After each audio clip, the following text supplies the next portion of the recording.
किस किस का जो स्टार्टिंग में आपने खुद के लिए प्लान किया था, स्टार्टिंग का प्लान कि सर मैं बिल्कुल दृढ़ संकल्प के साथ पढ़ूंगा, निष्ठा के साथ पढ़ूंगा, और पता नहीं क्या क्या आपने सोचा था, उस दिन का मोटिवेशन जो आपका मान लीजिए एक्स है, और आज मोटिवेशन किस किस का अगर एक्स से कम हुआ है, जो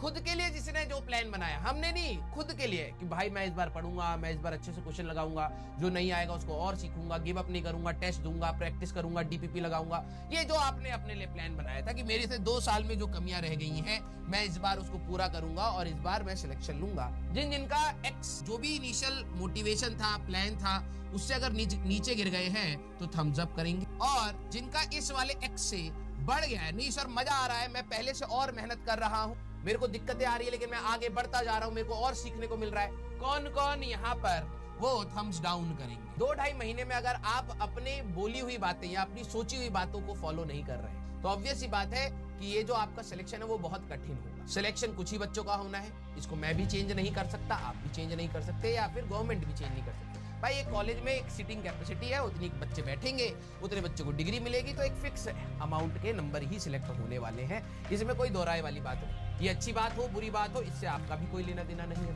अब उसके लिए आपने साल ड्रॉप लिया था, इनिशियल खुद से जो प्रॉमिस करके जो ड्रॉप लिया है, याद रखना वो फील, जब रिजल्ट आया था तो आपने क्या फील किया,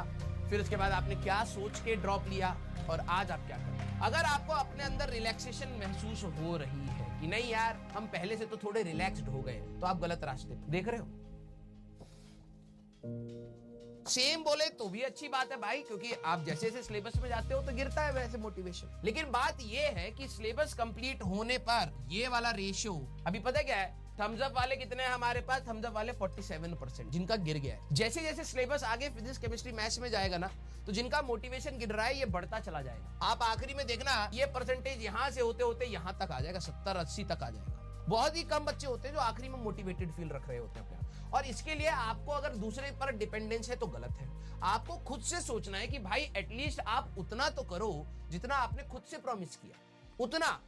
अगर आप उतना भी फुलफिल नहीं कर रहे हो, सिर्फ 2 हफ्ते के अंदर आप बैक ऑन ट्रैक आ रहे हो जो आपने 11वीं और 12वीं करी है, तो इसका मतलब क्या होने वाला है आप समझ सकते हैं कि आगे आने वाले 2 महीनों में आप वही चीजें कर रहे होगे जो 11th एंड 12th में की थी। मैनेज नहीं हो पा रहा है बेटा, अगर स्कूल जब था तब नहीं हो पा रहा था, और अब जब आपकी दिन में सिर्फ 3 क्लासें 2-2 ढाई-ढाई घंटे की ही भले ही हो, इतना तो करना पड़ेगा, सिलेबस ही इतना। अगर तब भी मैनेज नहीं हो पा रहा तो शायद आपको अपने ऑप्शन को सोचना चाहिए, और अभी भी काउंसलिंग चल रही है, आप कॉलेज ले लीजिए, क्योंकि ये तैयारी आपको मैं बोलूं नहीं बेटा हो जाएगा मैनेज, ऐसा नहीं होता, अभी तो स्टार्ट ही हुआ है बेटा, ईमानदारी से ही बोलूंगा ना मैं तेरे को, अभी तो सिर्फ स्टार्ट हुआ है। अगर तेरे से अभी मैनेज नहीं हो पा रहा तब तो फिर कॉलेज ले लो भाई, क्यों अपना 1 साल खराब करोगे। 2 हफ्ते के अंदर अगर आप वापस उसी ट्रैक पर जा रहे हो, हर 1 हफ्ते के बाद या 1.5 हफ्ते के बाद या हर 5-10 दिन के बाद आप जरूर एक बार सोचिए, क्या आपने अपनी इनिशियल मोटिवेशन से भी डिफ्लेक्ट किया है, क्या इनिशियली आप जितनी मेहनत करने के लिए सोच रहे थे क्या आज आप उतनी कर रहे हैं। हर 10 दिन के बाद ये चेक जरूर रखिए, और जब आपको रियलाइज हो कि नहीं भाई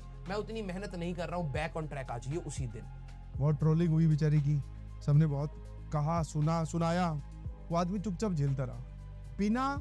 कुछ बोले, समझे कि नहीं समझे। ट्रोलिंग हुई,